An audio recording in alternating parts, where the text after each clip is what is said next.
My sister and I both married into the Fu family. She married the philandering younger brother. I married the cold, domineering older brother. 5 years later, we each gave birth to a son. My son was named Yixian. Her son was named Yizhu. My husband looked at them tenderly, murmuring, "One string, one pillar, a lifetime of longing for Hua Nian." 10 years into our marriage, my sister was hospitalized after a fight with her husband, who had brought his first love home. That first love's name was Hua Nian. That same night, I found my own husband, who had been missing for a week, gently holding a woman's hand as she had a prenatal checkup. My sister, from her wheelchair, pointed a trembling finger. "That's her. That's Hua Nian." My 5-year-old son stood beside the woman, clapping his hands with glee. "Yay! Yizhu and I are getting a baby sister." The scene before me was a lightning strike, freezing me to the spot. The thermos in my hand slipped, its contents spilling across the floor. Scalding chicken broth splashed onto my leg, but I felt nothing. Fusen pulled Hua Nian into a protective embrace, shielding her from the splattering liquid. He looked up at me, his eyes blazing with fury. "Jian Huanyu. Can't you do anything right? What if you had hurt Hua Nian and the baby? Could you bear that responsibility?" I looked down at my leg, already blistering from the heat. A wave of desolation washed over me, but I swallowed my emotions and apologized. "I'm sorry. It was an accident." Hua Nian gently squeezed Fusen's arm. "Soon, it's all right. She didn't mean it. Don't be so harsh." She already apologized. The tenderness in Fusen's eyes deepened as he looked at her, then turned back to me, his expression hardening into disgust. "You don't need to defend her. The Jian sisters grew up in the countryside. They have no manners. Her sister is the perfect example. Knowing you were pregnant, she still tried to throw you out of the house. Serves her right for being hospitalized." I froze, my hand tightening on the thermos until my knuckles turned white. I looked up at him, my voice steady. "My sister is not without manners. She was simply doing what any wife in her position would do. When a husband brings his mistress home, isn't it the wife's right to kick them both out?" I saw nothing wrong with my sister's actions. "Mommy," my son, Yixian, piped up, his arms crossed in a disturbingly adult-like manner, "are you going to be jealous like Auntie, just because Auntie Hua Nian is giving me a baby sister? Why can't you be kind like her? Maybe then people would like you." My lips parted, but no words came out. A heavy weight pressed on my chest, making it hard to breathe. From the moment I married into the Fu family, I had been stripped of all my rights. I was expected to obey my husband and son without question, or face a cruel punishment. Fusen glanced at the thermos in my hand, his brow furrowing. "It fell on the floor, it's dirty. Throw it away. When will you ever get rid of your peasant habits?" Then, he and Yixian gently guided Hua Nian away, leaving me alone in the sterile hallway. I forced myself to ignore their words, to smile, but tears streamed down my face, hot and unstoppable. My sister and I were 10 years old when the Jian family found us. Before that, we lived in a dilapidated orphanage, subsisting on meager meals, sometimes fighting for scraps of food. When Mr. and Mrs. Jian told us they were our birth parents, we were overjoyed, thinking our hardship was over. But at the Jian household, we learned the truth. They hadn't sought us out of love, but to marry us off to the Fu family in exchange for business resources. They forced us to learn the rigid etiquette of high society. Disobedience was met with punishment, 7 days and nights locked in a dark room, then back to our lessons. This continued until I was 22 and my sister, Jingjing, was 20. We were married off together. I married the older brother, Fu Sun. She married the younger, Fu Siming. Fu Sun was a cold man. On our wedding night, he told me he was in love with someone else and would never love me. I didn't care. I didn't love him either. I was just waiting for the day I could leave. But Jingjing was different. She genuinely loved Fu Siming. So, whenever the Playboy's affairs made the news, she would fight with him. He would respond with cold silence, a cruel form of emotional Warfare that eventually wore her down, leaving her emotionally unstable and prone to outbursts. It was never her fault, but everyone whispered that she was a wild, uncultured girl from the countryside.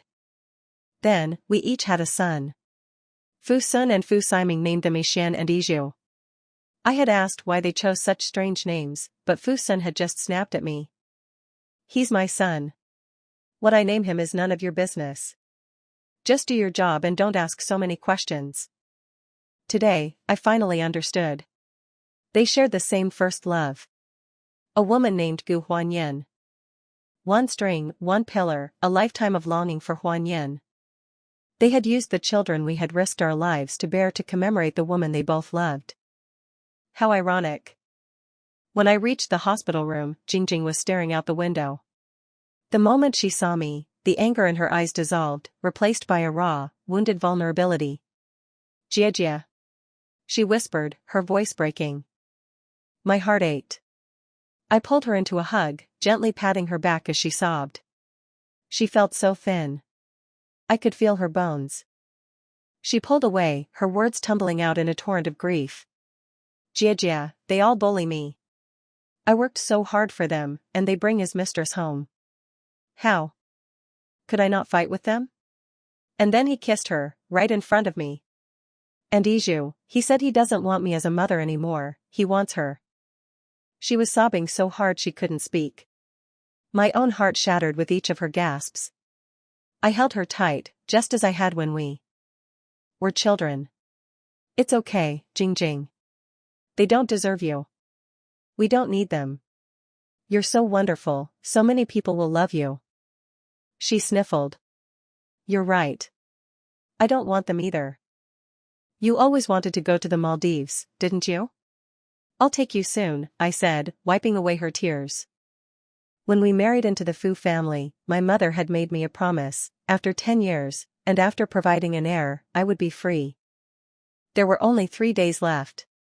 We could finally divorce the Fu brothers and leave this toxic place. We could live like normal sisters, free from the suffocating grip of high society. It was a victory, a sweet reward after a lifetime of bitterness. But her next words were a hammer blow to my fragile hope. Jia, I can't go to the Maldives. Her eyes were red, her expression hesitant. I have stomach cancer. It's terminal. I probably won't live past this month. I froze, the world tilting on its axis. You're lying, right? I whispered, my voice hoarse. Jingjing, you're lying to me. You don't have cancer. You're just trying to trick me, right? I'm serious, she said, her gaze unwavering. The last thread of my sanity snapped. I collapsed, my body hollowed out with despair. Jingjing caught me before I hit the floor. I didn't understand. What had we done to deserve this? All my years of silent endurance, all for the dream of a happy life with my sister. It was all a cruel joke. Without her, what was the point of living? Jia, I know this is a huge blow, but you have to be strong, she said, her voice unnaturally cheerful. Even if I can't go to the Maldives in person, you can take my ashes. I'll become a ghost and follow you wherever you go. I pressed my hand over her mouth, my voice a ragged whisper. Don't. Please, don't say any more. She went still, then wrapped her arms around me, trying to transfer her own fading strength into my broken body. The door opened, and Fu Siming and Yizhu walked in. They saw Jingjing holding me as I wept, and their faces twisted in disgust. Jian Huanjing, you never stop, do you? Fu Siming drawled, leaning against the doorframe. After failing to make a scene with me, you run to my sister-in-law to complain? I didn't. Jingjing started to explain, but Yizhu cut her off, his voice a mirror of his cousin's earlier disdain. You're lying again, Mom. Dad and I saw you. Why can't you ever just admit when you're wrong? First with Auntie Hua Nian, and now this. A flicker of pain crossed Jingjing's face, but before she could respond, Fu Siming threw a document onto her bed. A divorce agreement. Jian Huanjing, I'm tired of this. Let's get a divorce. Jingjing's composure crumbled. She picked up the papers, her hands trembling. Is it because of Gu Huanyan? Think whatever you want, he shrugged. A surge of rage, hot and fierce, erupted within me. I lunged forward and slapped him across the face. Fu Siming. My sister is 1,000 times too good for you. If anyone is initiating a divorce, it will be her.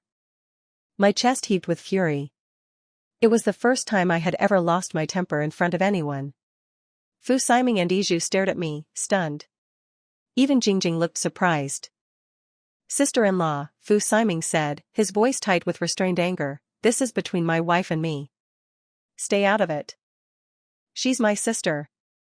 How can I stay out of it? Just then, a familiar figure appeared in the doorway. Fu Sun. His face was a thundercloud. Jian Huanyu. Mind your own business. Come here. We're going home. His tone was absolute, expecting my usual, docile obedience. But this time I didn't move. That's your home, not mine. You go back by yourself. A flicker of surprise crossed his cold face, quickly replaced by impatience. How long are you going to keep this up? If you continue like this, don't bother coming back at all. Sister-in-law, you should go, Fu Siming added. Let me talk to your sister alone. She's being childish. As her older sister, you shouldn't encourage her. I was about to retort when Jingjing's voice, surprisingly strong, came from behind me. You shut up. Who are you to criticize my sister? She's right. I'll grant you a divorce. But I'll be the one to initiate it. She lifted her chin, her eyes flashing with defiance. Where are the papers? Give them to me. I'll sign. Fu Siming's face contorted. You've always fought me on this. Is this some new strategy? Playing hard to get? I was a fool to ever be your doormat, Jingjing said, her gaze shifting to her son, a flicker of pain in her eyes. Now, my head is clear. I don't want you, and I don't want him either. I knew she was putting on a brave face for my sake. I knew she still loved them both. Enraged, Fu Siming had a fresh set of divorce papers brought in. Jingjing, with a flourish of defiance, signed her name. There. Now get out. The next second, her face went deathly pale. She collapsed onto the bed, convulsing for a moment before passing out completely. Fu Siming and Yizhu just rolled their eyes, their expressions a mixture of boredom and annoyance. Here we go again, they seemed to be thinking, as they turned and left the room. I rushed to her side, fumbling for the call button. Fu Sun grabbed my arm, his voice a low growl. You've wasted enough of my time. I've lost my patience. Let's go home. I shook him off. Get away from me. Can't you see my sister is sick? She always does this, Fu Siming's voice drifted back from the hallway. Throws a fit, then plays the victim. Ignore her. Jingjing's face was growing paler by the second. I tried to call for a doctor again, but Fu Sun blocked me. With all my strength, I slapped him. She has terminal stomach cancer. She'll die without treatment. If you try to stop me, I'll kill you. He was so stunned that I had hit him that he froze. I seized the opportunity and pressed the call button. But before I could check on Jingjing, he grabbed me again, his voice shaking with rage. Jian Huanyu, have I been too lenient with you? You're getting bold. He dragged me from the room, ignoring my struggles. Fu Sun, let go. I need to be with Jingjing. I bit and scratched at his hand until I tasted blood, but he wouldn't release me. I pleaded with Fu Siming and Yizhu. My sister really has cancer. But Fu Sun clamped a hand over my mouth and shoved me into the elevator. As the doors closed, I saw them walk away, leaving my sister alone in that sterile room. My heart hammered against my ribs, a wild, terrified bird trapped in a cage. My only hope was that the doctors would get there in time. Fu Sun locked me in a room at home, taking my phone. I screamed and pounded on the door until my throat was raw. Jian Huanyu, you're becoming more and more outrageous, he said from the other side of the door, his voice cold. You'll stay in there until you've learned your lesson. Then he was gone. I collapsed to the floor, the image of my sister's pale, still face burned into my mind. I had to get back to her. I tied 2 curtains together, secured one end to a heavy table, and lowered the other out the window. I scrambled down, my hands raw, and ran all the way back to the hospital. But I was too late. Jingjing had died, having received no medical attention. I stood over her body, a white sheet covering her still form. The air was thick, heavy, pressing down on me until I couldn't breathe. Jingjing. Hot tears fell onto my hands. I tried to wipe them away, but they just kept coming. Finally, I crumpled to the floor beside her bed, my body racked with sobs, a torrent of grief and years of repressed pain pouring out of me until I fainted. I woke up in Jingjing's hospital room. A young nurse, the one who had cared for her, came to my side, her eyes full of pity. Jiajiayu, I'm so sorry for your loss. Before she passed, Jingjing asked me to give you a message. She said that even though she's gone, you have to keep living. She said she'll be reincarnated as a kitten or a puppy and come find you, and then you have to take her to the Maldives. And, she said not to tell her husband or son that she died. They don't deserve to know. If they ask, just tell them she moved to a new city and started a new, happy family. Tears blurred my vision again, but I didn't let them fall. I knew Jingjing wouldn't want to see me sad. That afternoon, I held a small, simple funeral for her. I was the only guest. I sat beside her and talked for hours. Her expression never changed, but I knew she was listening. In the blink of an eye, my vibrant, loving sister was a small, cold urn in my hands. I held it tight, as if she were still with me. After that, I had a lawyer send divorce papers to Fusun. I took the urn and left the city, deleting everyone's contact information and changing my phone number. I thought a clean break would be a new beginning for my sister and me. I moved to a city I'd never even heard of, found a nice apartment, and settled in. For the first few nights, I could feel a presence in the room, a soft shuffling sound. I wasn't scared. I hoped it would last. In the days that followed, I lived the life I had always dreamed of. No more etiquette lessons, no one to care for but myself. I could eat what I wanted, sleep when I wanted, and spend hours on the sofa watching TV and eating snacks. The only thing missing was the one person who mattered most. One day, about a month later, I was coming home from the market when a small orange kitten appeared. It was tiny, but plump, clearly a master at getting its share of milk. It followed me silently, a loyal little bodyguard. I remembered what the nurse had said. She'll be reincarnated as a kitten or a puppy. My heart seized. I stopped and turned. The kitten immediately flopped onto its back, exposing a soft, white belly. In the middle of its tummy was a patch of black fur, shaped exactly like a butterfly. Just like the birthmark on Jingjing's shoulder.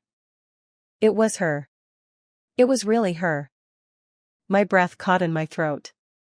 I walked towards her, and she, unafraid, trotted to me, rubbing her head against my leg. Meow, meow, meow. Tears welled in my eyes. I reached down with a trembling hand and scooped her up. Are you Jingjing? I whispered. Meow. She looked at me with innocent eyes and nuzzled my hand. I was overcome with a mixture of joy and grief. You really came back for me, I sobbed, holding her close. I took her home and named her Jingjing. She seemed to love the name. Whenever I called her, she would come running, her tail held high. Her presence brought a ray of light into my gray world. I decided we would go to the Maldives the following month, to fulfill our childhood promise. But the night before we were due to leave, the Fu brothers showed up at my door. It had been 2 months since I left. I had almost forgotten they existed. Fu Siming looked haggard, a shadow of his former self.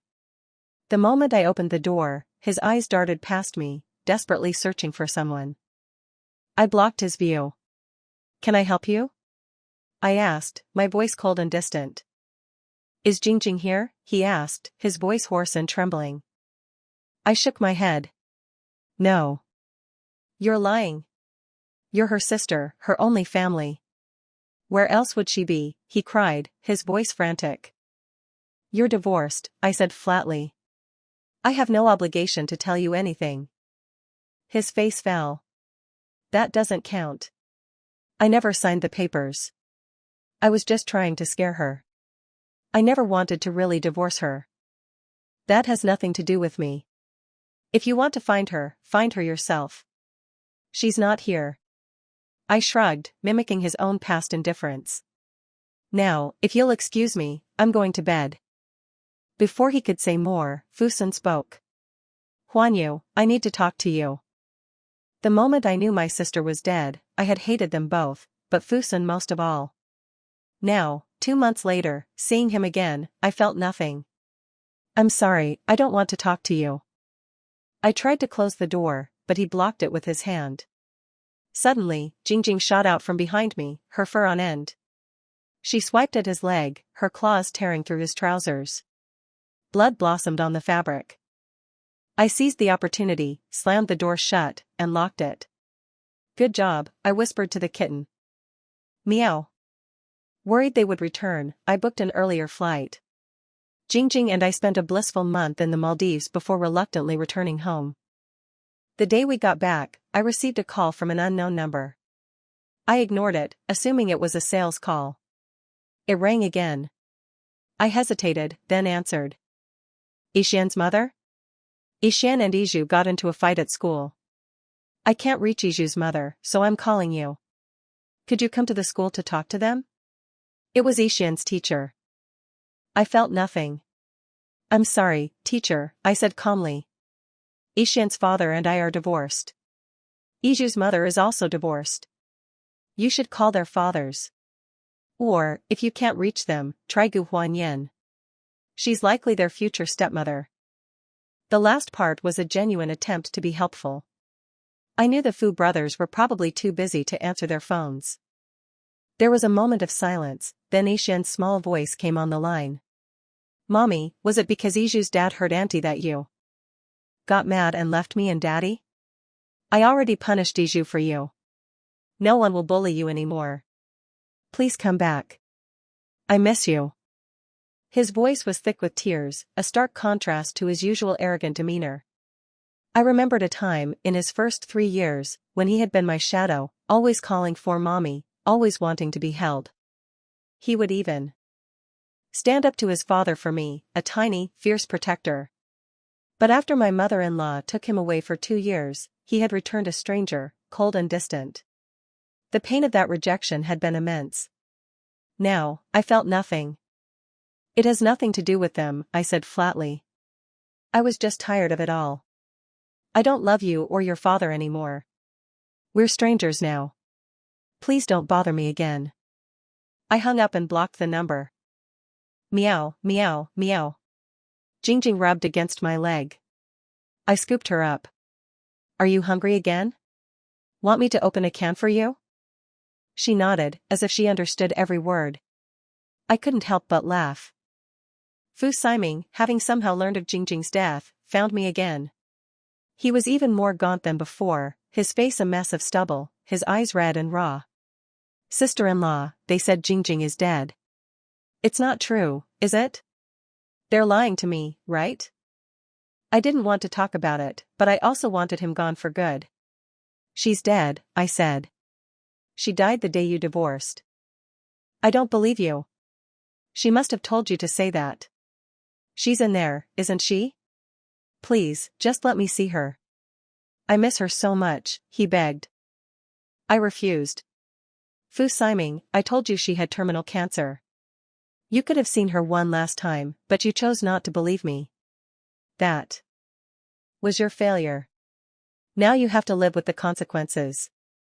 I have no connection to the Fu family anymore. Don't bother me again.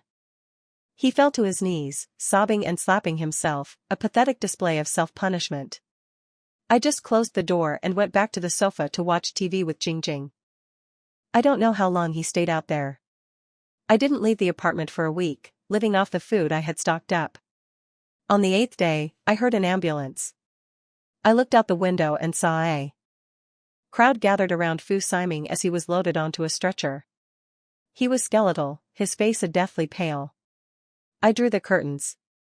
A small part of me was relieved. I could finally go grocery shopping. But as soon as he was gone, Fusen appeared. I ran into him on my way to the market. He had brought Yixian and Yizhu with him. "Mommy!" Yixian cried, running to hug me. "I finally found you. I missed you so much." Yizhu just stared at me, his eyes searching. "Auntie, where's my mom?" "Hasn't anyone told you?" I said, my voice flat. "She's dead." His face crumpled. "I don't believe you. You're lying. My mom can't be dead." He started to wail. Fu Sun, worried he would upset me, had a bodyguard take him away. "Mommy, I know I was wrong," Yixian pleaded, clinging to my hand. "I won't compare you to anyone ever again. Daddy and I sent Auntie Hua Nian away. She won't bother you anymore. Please forgive us. Come home. We can't live without you." I looked at Fu Sun. "Did you coach him to say this?" "No," he said calmly. "This is from his heart.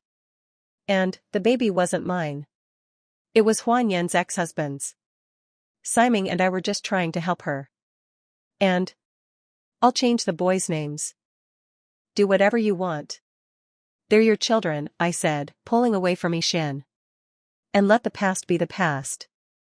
Please, stop harassing me." "I can't," he insisted. "We're still husband and wife. We need to clear up all the misunderstandings. I've had a lot of time to think. I was a terrible husband. I won't be like that anymore. I'll take care of you." I laughed. "Fu Sun, do you really think I'm still in love with you? That if you just apologize, I'll forgive you and come back? I never loved you. I was forced to marry you. Leaving you was always my goal." The words hit him like a physical blow. He froze, a look of profound hurt on his face. I walked away, ignoring him. When Yixian tried to follow, I turned and snapped at him for the first time. "Don't follow me, or I'll hit you." My voice must have been harsh, my expression cold, because he stopped, his eyes welling with tears. I turned my back on them and went to the market to buy treats for my cat. A few days later, I saw on the news that Fu Siming's health had deteriorated. His refusal to eat had caused permanent damage, and his mental state had become unstable. He was now under the Fu family's care. I turned off the TV. Jingjing was asleep beside me, curled into a ball. I sighed. She was just a cat. How could she understand the complexities of human affairs? Life settled into a quiet, peaceful routine. 3 years later, I met someone new. He was 5 years younger than me, but far more mature. He was gentle and kind, always insisting on helping me with everything. Jingjing adored him. The moment she saw him, she would rub against his legs, as if to say, "This one is a keeper." A year later, we were together. I didn't want to get married. I had too many scars from my past. He understood. He gave me all his savings, a testament to his commitment, and said he would wait for me, for as long as it took for me to be ready to build a home with him. I learned about Fu Sun's car accident a month after it happened. He had apparently lost control of his car after hearing that his ex-wife had a new boyfriend. His legs were severely injured. He would be in a wheelchair for the rest of his life. I felt nothing. When my boyfriend came home with groceries, all thoughts of Fu Sun vanished. I greeted him at the door with a happy smile.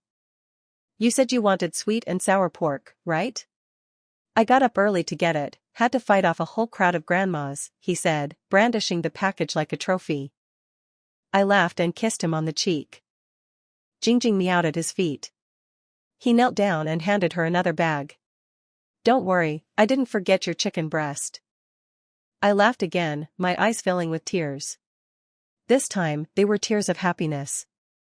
Fu Sun's perspective. The moment I learned that Jian Huanyu had a new boyfriend, I knew I had lost her forever. For the first time, I understood the true meaning of heartbreak.